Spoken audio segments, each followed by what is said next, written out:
இன்று அவருடைய சத்தம். எழுதியவர் சகோதரர் சகரியா பொன்னன் அவர்கள்.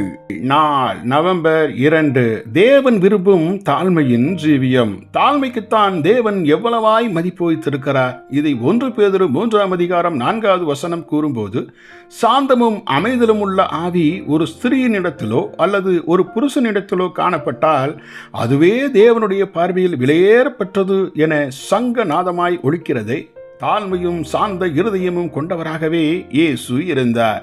அது மாத்திரமல்லாமல் தன்னிடமுள்ள இந்த திவ்ய சுவாபத்தை சகோதர சகோதரிகளாகிய நாம் அவரிடம் வந்து கற்றுக்கொள்ளும்படியும் அழைத்தார். மத்தேயு 11 அதிகாரம் 28வது வசனம். சாந்தமும் அமைதலும் உள்ள ஆவியின் அர்த்தம் என்ன? ஆம், ஒருபோதும் எதிர்ப்பில்லாததும் அல்லது ஒருபோதும் அமைதி இழக்காததுமான தன்மையே சாந்தமும் அமைதலும் உள்ள ஆவி ஆகும். சில வாஷிங் மெஷினில் இந்த எதிர்த்து போராடும் கருவி பொருத்தப்பட்டு உள்ளது. அது தொடர்ச்சியாக இந்த பக்கமும் அந்த பக்கமும் திரும்பி சுழன்று கொண்டே இருக்கும்.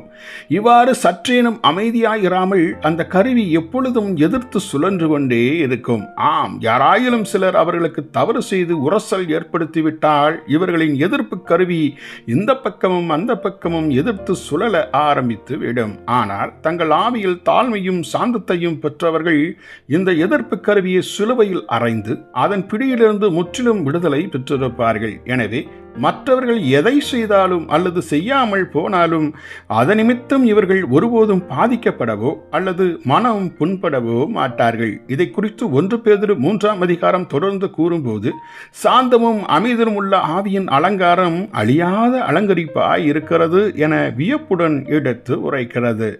இவ்வுலகத்திலுள்ள பெண்கள் தலை நிறைத்து போனாலும் கூட தங்களை இளமையும் அழகும் உடையவர்களாய் காட்டுவதற்கு முயற்சிக்கிறார்கள். ஆனால் அழியாத அலங்கரிப்பின் மெய் ரகசியத்தை இன்று கேளுங்கள். ஆம், சாந்தமும் அமைதலும் உள்ள ஆவியே என்றென்றும் அழியாத அலங்கரிப்பாய் இருக்கிறது. இந்த உண்மையை எத்தனை ஸ்திரீகள் அல்லது புருஷர்கள் கண்டிருக்கிறார்கள்? ஜெபிப்போமா. எங்கள் பரம தகப்பனே, உள்ளத்தில் அமைதியையும் சாந்தத்தையும் இழப்பது தாழ்மையை விட்டுவிடுவதாய் இருக்கிறதே.